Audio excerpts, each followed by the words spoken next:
Hi friends welcome back to my channel समस्त को स्वागत करछि आज वीडियो रे देखंतु तुमर state selection board Odisha police Cuttack ता तरफ तुम गोटे नोटिस जारी हो जाइए जमीक मुझे 23 तारीख दिन तुम जहाँ भी तुम अपडेट अच्छी पलि आसो ओके तो फाइनाली से 22 तारीख अपलोड कर आज आम ताकू देखिपुं ठीक अच्छे तो कौन रही तार क्राइटेरिया तो से विषय में डिस्कसन करवा तुम ओएसएपी आईआरबी ओके जहाँ भी तुम वैकेंसी आसबार थिला तो आसी जाइए तो आम से विषय में आलोचना करवा ओके तो मुझे कहि जो मैंने देखूँ अप्लाई करने को चाहूँगी तो से डेट रही देखो 23/9/2024 ठारू स्टार्ट हम आज स्टार्ट होची ओके तो 13/10/2024 पर्यंत यहाँ अप्लाई रही तुम ठीक अच्छे तो बाकी मुझे कहि तुमको जो मैंने अप्लाई करने को चाहूँ निहाती भाव कर दिंतु ओके बाकी आम देखा तार कौन रही एज लिमिट कौन रही क्वालिफिकेशन कौन रही आम से विषय डिटेल आलोचना करवा ठीक अच्छे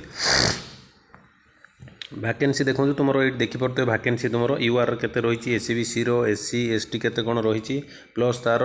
ये मुझे देखे दूँ देखो ये तार बाटालियन रही ओके कौ बाटालियन को Dhenkanal OSAP first battalion Dhenkanal OSAP third battalion Koraput okay जहाँ भी तार रही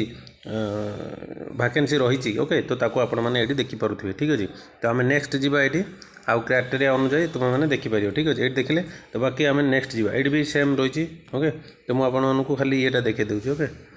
तुम एज लिमिट जो थी मुझे खाली आपको देखदेवी ठीक अच्छे ओके ये तुम एज लिमिट आसीगला जो मैंने एज लिमिट पचारूल तो देखो ये कौन रही तार क्राइटेरिया एज लिमिट देती 23 ओके तो 18 ईयर रू 23 पर्यटन जो मैंने 18 रू 23 वर्ष अच्छ तो से अप्लाई करेंगे किंतु ता तले कौन लिखाई टी भलसे आम पढ़ा ठीक अच्छे ता तले देखो ये कौन लिखाई तुम एससी एसटी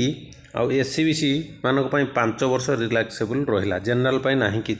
जनरल के रुहेनी ओके फिर भी जेहेतु एससीबीसी 5 वर्ष देती तो निहाती भाव में समस्त को एससीबीसी 5 वर्ष देला तो निहाती भाव जनरल को जब कर दे था आहरी भल होता किंतु ये सब बहुत भूल रूल्स होची जोड़ा माने एक्सेप्टेबल नुह पिला ओके हेले कौन करवा आमर तो जहाँ आईसी नोटिफिकेशन ता अनुसार मुझे चलिए पड़े कि बाकी पिला बंची जाऊँ एससीबीसी जब नौ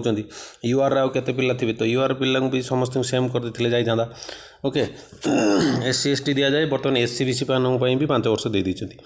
आउ बाकी रहा यूआर कहीं छाड़े बेकार ठीक अच्छे तो सही सार आम देखा तो एससीबीसी मानक ओबीसी मान 3 वर्ष दि जाए जेहेतु 5 वर्ष देते तो मो मतरे जनरल मानू जब मिली था समस्ते सब पिला उपकृत होता ठीक अच्छे तो बाकी जावा जहाँ आसनी आम आशा करी लाभ ना ओके ये थिला तुमर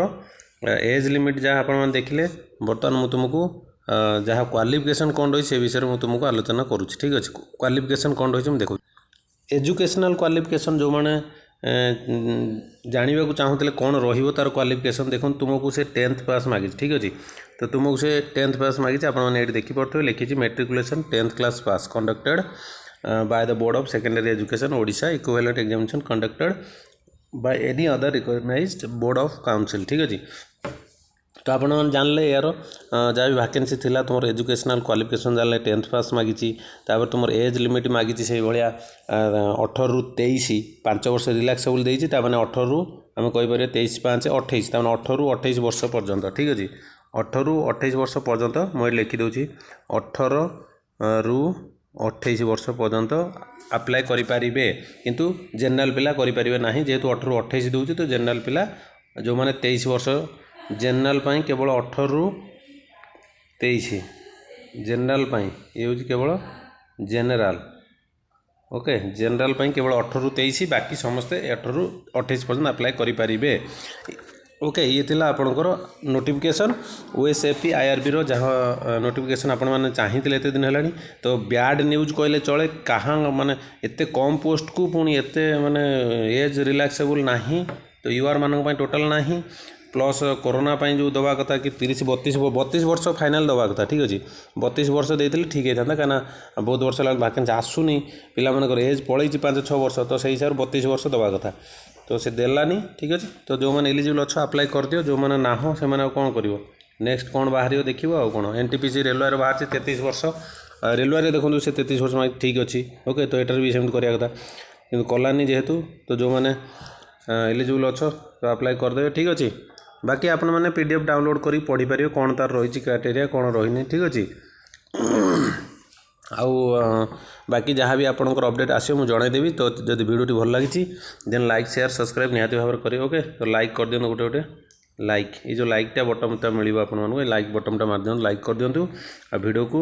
ଆପଣମାନେ ଯେତେ ପାରୁଛନ୍ତି ସେୟାର କରନ୍ତୁ ସାଙ୍ଗସାଥିମାନଙ୍କୁ, ତ ସେମାନେ ଜାଣିପାରିବେ କ'ଣ ନୋଟିଫିକେସନ୍ ଭ୍ୟାକେନ୍ସି କ'ଣ ଆଇଛି, ସେମାନେ ବି ଉପକୃତ ହେବେ। ପ୍ଲସ୍ ଯେଉଁମାନେ ଚ୍ୟାନେଲରେ ନୂଆ ଫାର୍ଷ୍ଟ ଟାଇମ୍ ଭିଜିଟ୍ କରୁଛ ନିହାତି ଭାବରେ ଚ୍ୟାନେଲକୁ ସବସ୍କ୍ରାଇବ୍ କରି ରଖନ୍ତୁ, ଯାହା ବି ଅପଡ଼େଟ୍ ଆସିବ ଆପଣ ଜାଣିପାରିବେ। ଓକେ, ତ ଯାହା ବି ଆମର ଡିସ୍କସନ୍ ହେଉଛି ମୁଁ ମୋଟିଭେସନାଲ୍